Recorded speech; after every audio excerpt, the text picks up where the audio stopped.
আসসালামু আলাইকুম। আমি ডক্টর জারিন তাসনিম রাকা। আজকে আপনাদের সাথে একটা ছোট্ট রিকল সেশন নিয়ে আসছি। রিসেন্ট মানে এই রিকল সেশন থেকে আপনারা বুঝবেন যে কিভাবে একটা বা দুইটা লাইন চেঞ্জ করে দিয়ে কিভাবে একটা কোশ্চেন আর অ্যান্সারই চেঞ্জ হয়ে যাচ্ছে এবং ওরা কিভাবে এই ট্রিক্সটা প্লে করে। এটা খুবই ইম্পর্টেন্ট একটা রিকল এবং খুবই ইম্পর্টেন্ট একটা টপিক থেকে আসা রিকল। আমরা জানি most common topic, one of the most common topic from upper. এখান থেকে আমরা রিকলটা কোনটা কোনটার অ্যান্সার কেন ডিফারেন্ট হচ্ছে সেটা সম্পর্কে একটু পড়বো, একটু নার্ভ সম্পর্কে আমরা একটু জানবো। তাহলে আর কথা না বাড়িয়ে শুরু করি। প্রথম আমরা জাস্ট কোশ্চেনটা একটু দেখি, অ্যান্সার কোনটা কি হবে সেটাতে আমরা পরে আসবো। প্রথমে দেখেন, just a 24 years old man suffered an injury to his upper limb. On examination কি দেখা গেল, রিং অ্যান্ড লিটল ফিঙ্গার্স যেটা আছে সেগুলো আর partially flexed with intake sensation of the dorsal aspect of this finger. আচ্ছা, ring and little finger injury বলেছে, তারপরে বলছে তারা পার্শিয়ালি ফ্লেক্সড মানে ক্ল ফিঙ্গার। আমরা ইজিলি বুঝতে পারছি যে এটা হচ্ছে আলনার নার্ভ ইনজুরি, তাই না? ইজি যে আলনার নার্ভ ইনজুরির কথা বলেছে, তাহলে আমাদের হচ্ছে এই মিডিয়ান নার্ভ এবং রেডিয়াল নার্ভ অপশন কিন্তু বাদ। এখন একটা কথা বলে দিয়েছে, intact sensation over dorsal aspect of this finger. এখন কোথায় লেশনটা এক্সপেক্ট করি, এটা একটা কোশ্চেন। সেকেন্ড কোশ্চেনটাতে আমরা চলে আসি, দেখেন সেম। এখানে 24 years old ম্যান বলেছে, এখানে 24 years old ফিমেল বলেছে, suffered an upper Lim trauma during road traffic accident. On examination, she has mild clawing of the ring and little finger of her right hand with loss of sensation over the palmar aspect of the little and ring finger. তাহলে এখানে কি বলেছে, palmar aspect of the little and ring ফিঙ্গারে sensation যেটা ছিল সেটা হচ্ছে loss হয়ে গেছে। আর এখানে হচ্ছে ডরসাল স্পেক্টে ওর যে সেন্সেশন যেটা ছিল ডরসাল স্পেক্টে, সেখানে সেন্সেশন কিন্তু ইনটেক্ট আছে। খেয়াল করবেন অ্যাসপেক্ট কোথায়, এখানে হচ্ছে ডরসাল, এখানে সেন্সেশনের স্পেক্ট কোথায় হচ্ছে পামার। পামারের সেন্সেশন লস হয়েছে, এখানে হচ্ছে ডরসাল সেন্সেশন ইনটেক্ট আছে। এখন আমাকে সেম এখানেও বলেছে ইনজুরিটা কোথায়। তাহলে আমার আলনার নার্ভ ইনজুরি বুঝাই যাচ্ছে, এখানে ইন্টারশিয়াস নার্ভ ইনজুরি যেটা সেটার অপশন বা। এখন এতগুলো অপশনের মধ্যে আলনার নার্ভ ইনজুরি রিস্টে, আলনার নার্ভ ইনজুরি এলবোতে, আলনার নার্ভ ইনজুরি ফোর আর্মে, আবার পরের অপশনগুলোর মধ্যে কি বলেছে, compression of the ulnar nerve in the elbow, wrist, আবার ইনজুরি, আবার বলেছে ulnar injury mid forearm. এর মধ্যে থেকে আসলে অ্যান্সার কোনটা হবে? তাহলে সেটার জন্য আমরা একটু জাস্ট হচ্ছে আল্লাহ নাম সম্পর্কে একটু পড়াশোনা করে আসি, তারপর আমরা ওখান থেকে চলে আসবো।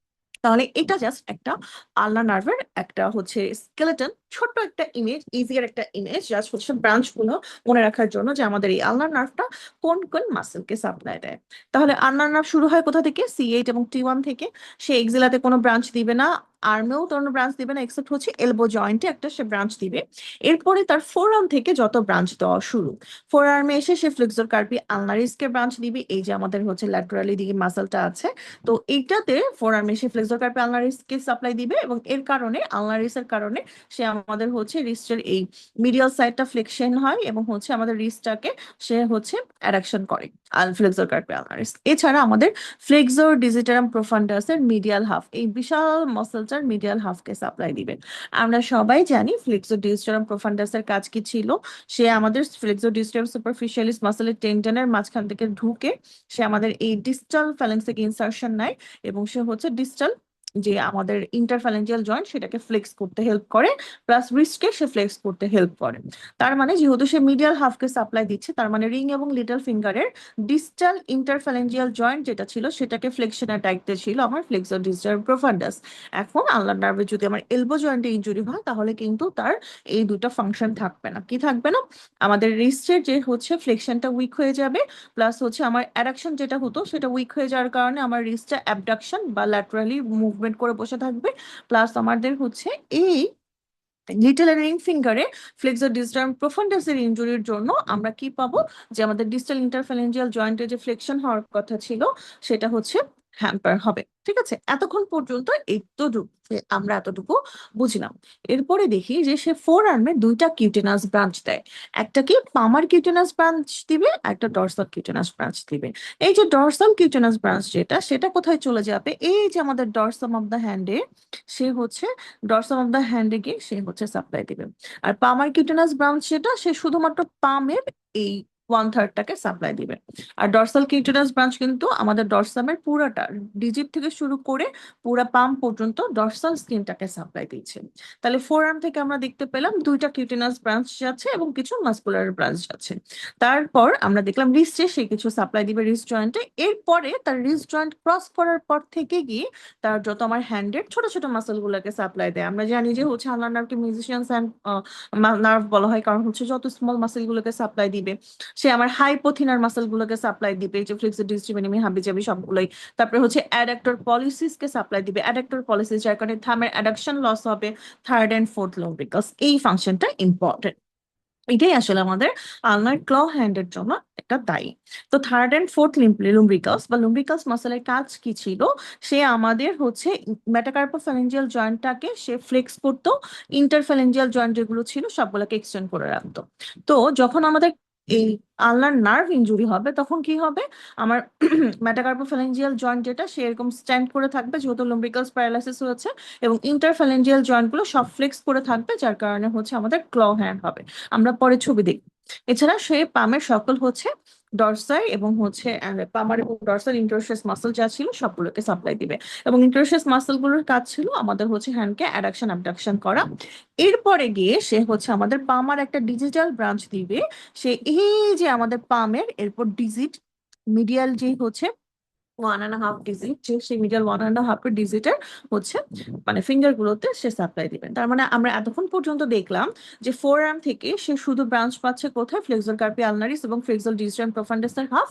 কিন্তু এখান থেকে দুইটা আমার সেন্সেশন সাপ্লাই যাচ্ছে, একটা হচ্ছে আমাদের পামের শুধু পাম অফ দ্য হ্যান্ডের পামার সারফেসে সাপ্লাই পাচ্ছে, আর এটা হচ্ছে ডরসাম অফ দ্য হ্যান্ডের মিডিয়াল যেই ফিঙ্গার আছে 1.5 ফিঙ্গার, এটা ডরসামের পুরাটাই একদম ডিজিট থেকে শুরু করে আমার পাম পর্যন্ত পুরাটা জুড়েই তার হচ্ছে সেন্সেশন পাচ্ছে।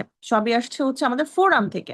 তার মানে যদি আমার আলনার নার্ভের এই এলবোতে আমার ইনজুরি হয় তাহলে আমার এই সমস্ত ফাংশন লস হবে।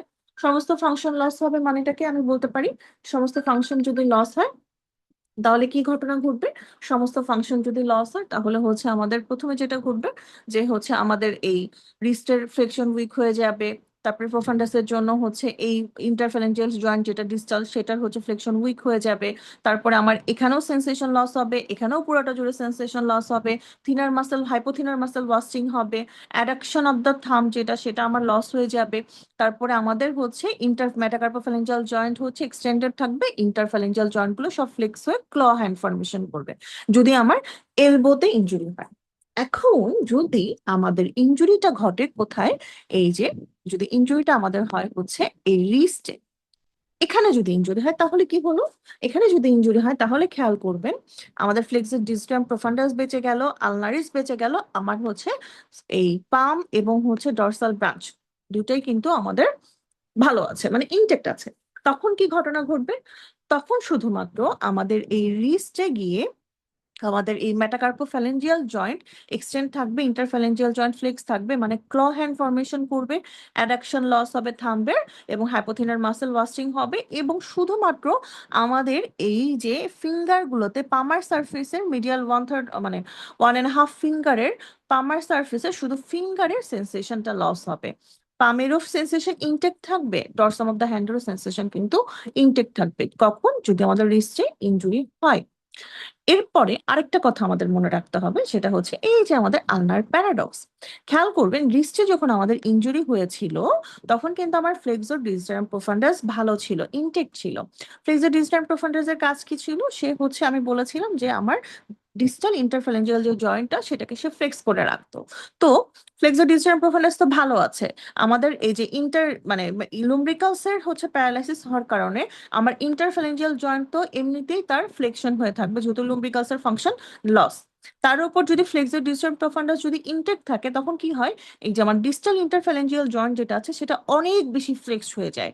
তখন আমাদের ঘটনাটা কেমন হয়? দেখতে লাগে হচ্ছে এরকম, যে রিস্টে যদি ইনজুরি হয় ফ্লেক্সর ডিস্টাল প্রোফান্ডাস যেহেতু ভালো আছে তখন আমাদের এই সমস্ত ইন্টারফ্যালেঞ্জিয়াল জয়েন্ট যেগুলো সেগুলো অনেক বেশি ফ্লেক্স হয়ে বসে থাকবে, যার কারণে এই যে আমাদের রিং এবং লিটল ফিঙ্গারের ক্লয়িং যেটা সেটা হচ্ছে অনেক প্রমিনেন্ট হয়, মানে প্যাথোলজি দেখে মনে হয় যেন অনেক বেশি প্রমিনেন্ট হয়ে আছে, কিন্তু ইনজুরি হয়েছে কিন্তু ডিস্টালি মানে রিস্টে। কিন্তু যদি আমাদের হচ্ছে এলবোতে ইনজুরি হয় তখন কি হয়, আমাদের যেহেতু ফ্লেক্সোডিস্টাম প্রোফান্ডাস সহ লস হয়ে যায়। ফ্লেক্সোডিস্টাম প্রোফান্ডাসের কাজ কি ছিল, সে আমাদের এই ডিস্টাল ফ্যালেন্সটাকেও তো ফ্লেক্স করার কথা ছিল, তো সেই ফ্লেকশনটা তার লস হবে।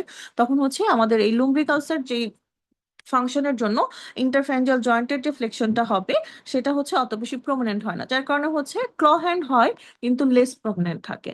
এই যে ঘটনা এটাকে বলা হয় আলনার প্যারাডক্স, মানে আমার প্রক্সিমাল লেশন যত বেশি প্রক্সিমাল লেশন হবে বা এলবোতে লেশন হলে আমার প্যাথোলজি দেখতে মনে হয় কম প্যাথোলজি, কিন্তু রিস্টে যদি আমার হচ্ছে ইনজুরি হয় প্যাথোলজি দেখে মনে হয় হাই হাই কত বড় একটা নার্ভ ড্যামেজ হয়ে গেছে।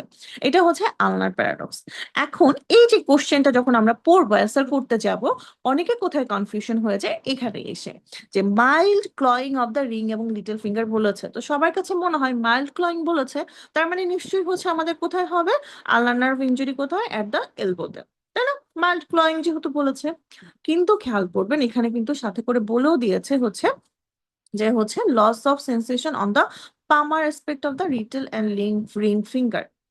ঠিক আছে, তার মানে হচ্ছে আমাদের এই, এক্সকিউজ মি সরি, হচ্ছে আমাদের palmar aspect of the little and ring ফিঙ্গারে কিন্তু তার সেন্সেশন লস।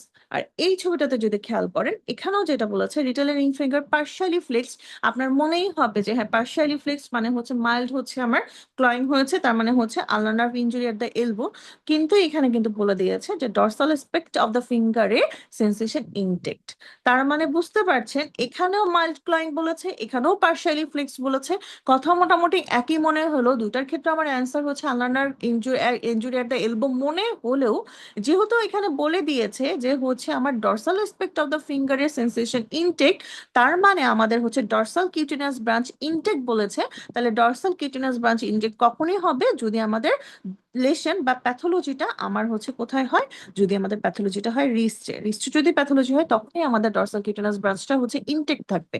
তার মানে এই যে intact sensation of the dorsal cutaneous branch যেহেতু বলেছে, তার মানে এই ক্ষেত্রে আমার অ্যান্সার হবে ulnar nerve injury at the wrist, যেহেতু আমার ডর্সাল কিউটেনাস ব্রাঞ্চ বা ডর্সাল সেন্সেশনটা হচ্ছে ইনটেক্ট আছে।